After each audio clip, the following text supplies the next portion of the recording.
First class. Today we will continue our lesson number 7, past part 2, civilizing the native, educating the nation. अब हमने इससे पहले वाली जो वीडियो में हमने रीड किया था कि किस तरह से जो विलियम जोन्स जो है इंडिया में आते हैं और वो कैसे कैसे इंडियन कल्चर के बारे में रीड करते हैं, हमने इन सब के बारे में रीड किया था। अब हम इससे आगे रीड करना शुरू करेंगे। हमारा नेक्स्ट टॉपिक है grave error of the east.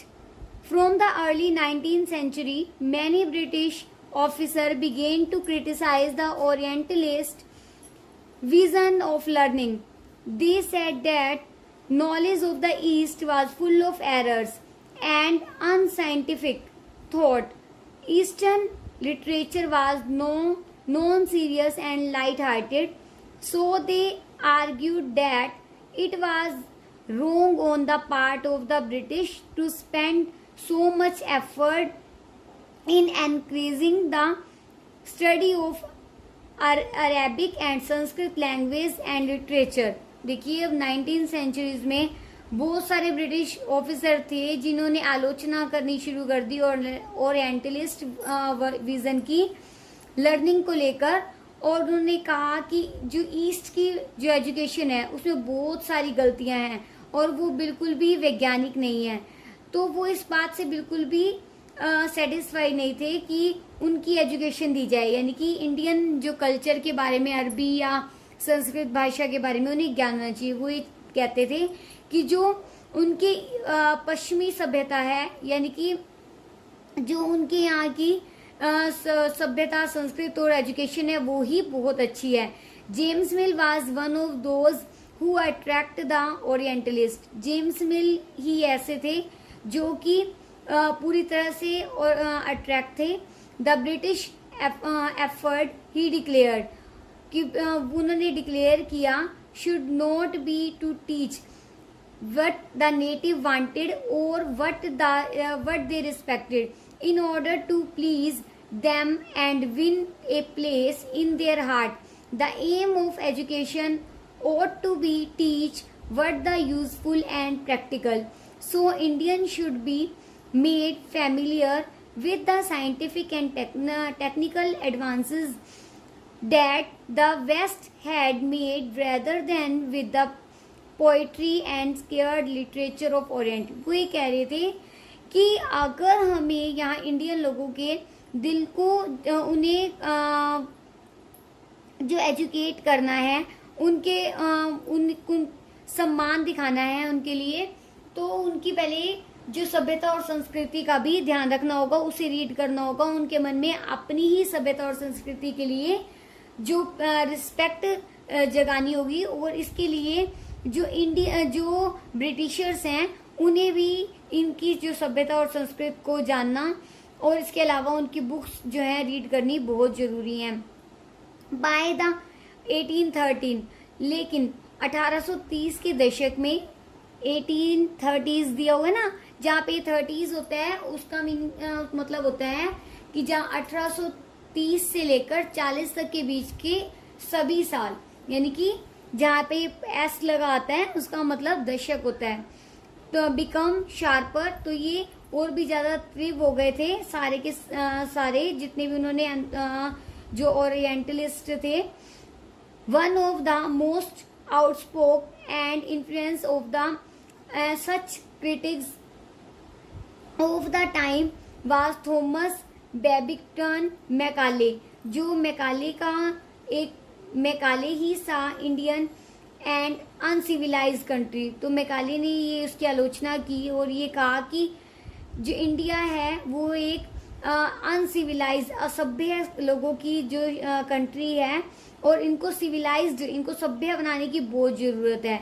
No branch of eastern knowledge, क्योंकि इन्हें कोई भी ईस्टर्न नॉलेज नहीं है। अकॉर्डिंग टू डैम, उनके अनुसार could be compared to the England had produced, कि who could deny declared Macaulay that a single, देखो ये पॉइंट सबसे इम्पोर्टेंट है हमारे पास, उन्होंने क्या कहा था कि a single shelf of a good European library was worth the whole native literature of Indian and Arabica, यानी कि जो यूरोपियन पुस्तकों की एक शेल्फ है, यानी कि लाइब्रेरी के अंदर उनकी लाइब्रेरी की जो पुस्तकों की सिर्फ एक शेल्फ जो है वो इंडियन जो लिटरेचर के और अरबी भाषा के जो लिटरेचर की जो पूरी की पूरी जितने भी ग्रंथ हैं उनके मुकाबले में वो एक शेल्फ ही काफी है, यानी कि उनसे बहुत अच्छी है उनकी वो एक shelf,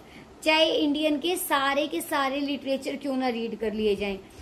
he urged that the British government in India stop wasting public money। तो ये कहते थे कि हमें जो ये वेस्ट जो हम पब्लिक के ऊपर लोगों के ऊपर जो पैसे वेस्ट कर रहे हैं हमें नहीं करने चाहिए। With great energy and passion Macaulay emphasised to need teach the English language. उन मैकाले कह रहे थे कि अब इन लोगों को इंग्लिश लैंग्वेज सिखानी बहुत जरूरी है। He felt that knowledge of English would allow Indians to read some of the finest literature। उन्हें ये लगता था कि इंग्लिश लिटरेचर जो है वो पढ़ना सबसे अच्छा है संसार के अंदर। Following Macaulay minute the English education act of 1835 was introduce. इसके लिए एक एक्ट पास किया गया 1835 में। The decision was to make English the medium of instruction for higher education, कि जिसमें हायर एजुकेशन के लिए इंग्लिश को जो है भाषा बनाई गई, इंस्ट्रक्शन जिसे लिया गया, इसके लिए इंस्ट्रक्शन दी गई कि इंग्लिश का ही मीडियम रखना चाहिए हायर एजुकेशन के लिए, यानी कि अगर एजुकेशन हायर एजुकेशन लोगे तो इसके लिए इंग्लिश होनी बहुत जरूरी है। And stop the promotion of oriental institute like Calcutta Madrasa and Banaras Sanskrit college. और उन्होंने कहा कि ओरिएंटलिस्ट को जो वो कलकत्ता का मदरसा है, बनारस का संस्कृत कॉलेज है, इन सब पर रोक लगानी चाहिए। These institution were seen as temple of darkness, क्योंकि ये अंधेरे के घर हैं, अंधेरे के मंदिर हैं। डैट वर, उन्होंने कहा ना कि seen as temple of darkness, यानी कि अंधेरे के मंदिर है। That were falling of themselves in decay। English textbook now began to be produced for school।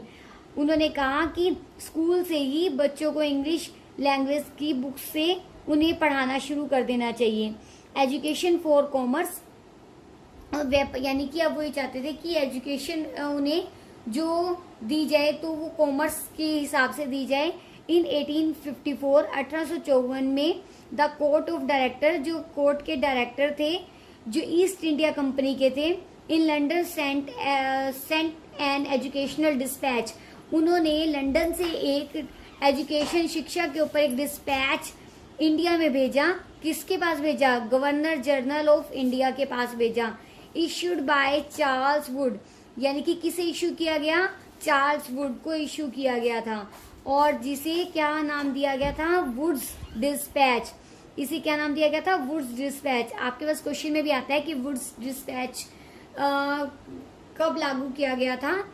तो 1854 के अंदर ईस्ट इंडिया के डायरेक्टर्स ने इंडिया में इश्यू किया गया था। किसके पास? चार्ल्स वुड के पास, इसीलिए इसका नाम वुड्स डिस्पैच पड़ा। आउटलाइनिंग द एजुकेशन पॉलिसी, जिसके इसका मुख्य उद्देश्य क्या था? जिसके अंदर जो कि शिक्षा के अंदर पूरा सुधार करने के लिए जो नई नई पॉलिसीज बनाई गई थी और उससे लोगों को क्या क्या जो है फायदे होंगे उस सब के बारे में लिखा गया था। इसे ही वुड्स डिस्पैच कहा जाता है। वुड्स डिस्पैच आपके पास एक क्वेश्चन भी है।